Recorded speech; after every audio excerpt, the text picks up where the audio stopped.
It's Charter Local Edition. I'm Brad Pomerance in Riverside today with Mike Soubirous, a member of the Riverside City Council. And I must say I was a little bit surprised by a recent vote of your council. Yeah. As you know, the city of Riverside was the lead plaintiff a few years ago in a very significant lawsuit that argued that cities, as a matter of zoning, should be able to exclude medical marijuana dispensaries from their city limits. And the California Supreme Court agreed. But now, as a result of legislation from the California legislature, the cities need to make a decision about cultivation. Yes. So what did the council decide as it relates to cultivation? Well, we agreed on a specific number of plants, both indoor and outdoor, to be able to grow and set a limit on that, and also put in place some, some safeguards for some residents as far as odors and like outdoor lighting at nighttime and things like that. So you are allowing personal cultivation? Yes. And no commercial sales. Right. Again, I'm surprised, only because Riverside was so firm about precluding medical marijuana dispensaries.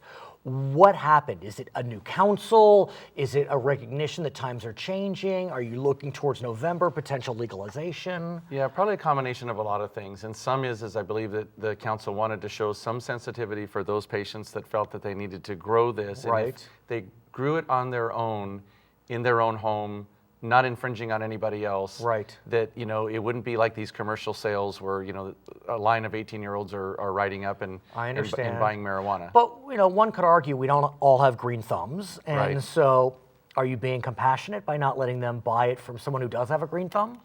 Well, the residents seem like they're overwhelmingly opposed, and especially with that vote that we had, that Measure A, where they did not Explain. want. Yes, and Measure A was something that the city brought forward to the voters as to, actually somebody brought it to the city of Riverside to, see about changing our current rule for not having dispensaries. And the voters voted it down almost about 60-some%. I have to say, a few years back, my wife and I were looking to buy a new home. And we ultimately did buy this home. And when we were looking at this particular home that we ultimately acquired, there's a small deck outside of our bedroom. And we could see the neighbor's yard. And I look, and I could decipher 2 marijuana plants. And I turned to the realtor, and I said, what in God's name is that? He said, those are marijuana plants. And I thought to myself, do I want to live next to someone who's growing marijuana plants? He told me that he had a license to grow 2. Well, it's a new day. They wound up moving out anyway, but it's interesting how, this never would have happened, I don't know, when we were growing up. Absolutely. And, things have changed. And if California, I believe there's going to be about 16 bills if they qualify to push for making recreational marijuana. And if they do, then people are going to be able to use it pretty much with the same restrictions I would guess that cigarettes have as far as infringing on others. I have to ask you about legalization, and I ask you for 2 reasons. One, you were a cop. Yeah. You were a highway patrolman, and you're on the Riverside City Council. Yes. So you got all those forces coming together. What do you make of legalization? I think it's going to happen. I just look at the polls. It seems pretty clear that Californians are ready for it. Only one state recently has declined to legalize marijuana by vote. That was Ohio. But it failed out of a view that commercial growers were too in bed with the initiative writers. So what do you make of it? Well, if you look back into the 20s and 30s, the 1920s and 30s. No, that's fair. You had a society that the government didn't regulate a lot of the drug use, and you had a lot of people that were very stoned and, pretty much couldn't work, and there was a lot of issues, and they said, we've got to clean this up. Well, as time goes on, I think maybe people don't realize the full extent of where society can go with this, and it'll start encouraging a lot of use that maybe, isn't good for society. Don't know. But is it, though? Look, maybe I'm speaking out of turn, but alcohol consumption, that wreaks havoc on your body. And drunk driving crashes. Yeah. And look, when people get stoned, they usually eat and fall asleep. Right. They're not driving around. And did you see people stoned when you were a CHP? Not as many as the DUI drivers under the influence of alcohol. And so I'm wondering, is it a better vice? I don't know if you can compare those two, but. Right. Well, one thing I have seen is a lot of the people, and there's people out there that'll disagree with me, but I've seen it where, people that are taking other drugs above and beyond cocaine, other things, and you ask them, what did you start with? And they'll overwhelmingly tell you it was gateway. marijuana. Yeah. But I wonder. But people deny that. But if marijuana is legal, does it lose its gateway status? True. Because alcohol is alcohol a gateway. Right. Right. I don't know. I mean, I don't think it's as much of a gateway as marijuana has been. Right. Okay, so let me ask you this. I'm not sure if we can decipher this now, but let us say that marijuana is legalized. Will that California Supreme Court case that Riverside won apply? So can you, as a city, exclude entirely marijuana sales in your limits? From what we understand, as of this point, yes, because it's a permitting issue. But could you exclude alcohol? Theoretically, we could. You could. So yes, you could say we want to limit how many liquor stores, things like But that. limit's one thing. What about 100% prohibition? Well, there's a lot of counties in other states that do, and I'd have to check with the state law on that specifically, but look at these dry counties.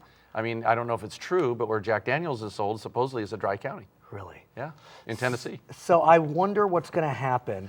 I want to shift gears, if I may, and talk to you about water, which is actually not that far off from our conversation with regard to marijuana. Well, there are water pipes. There are water pipes, clearly. And for better or for worse, sir, the Riverside Public Utilities, which is owned by the city, they operate electric and water. Correct. Huge surpluses. Yes. Huge surpluses. And so there's a lot of conversation about what should happen with those surpluses, sir.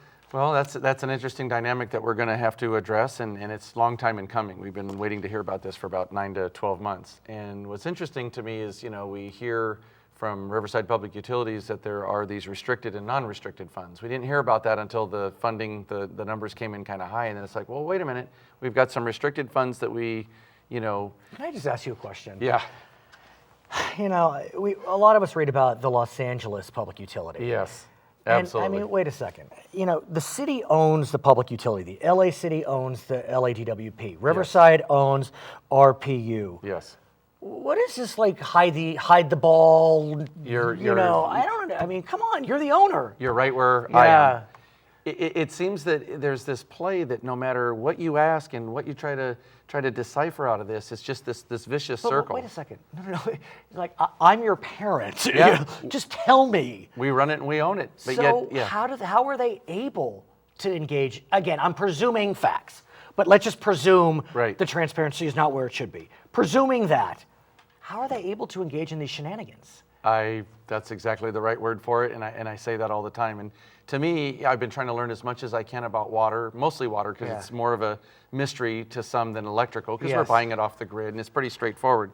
But with water, it's just this dynamic that it's, the numbers seem to change, or what's talked about seems to change. But if you break it down, reserves are reserves, and what they're designed for is for emergencies. Right, but why is it that they can decide what to do with their reserves? The city owns them. Right. Is it the city council needs to direct them?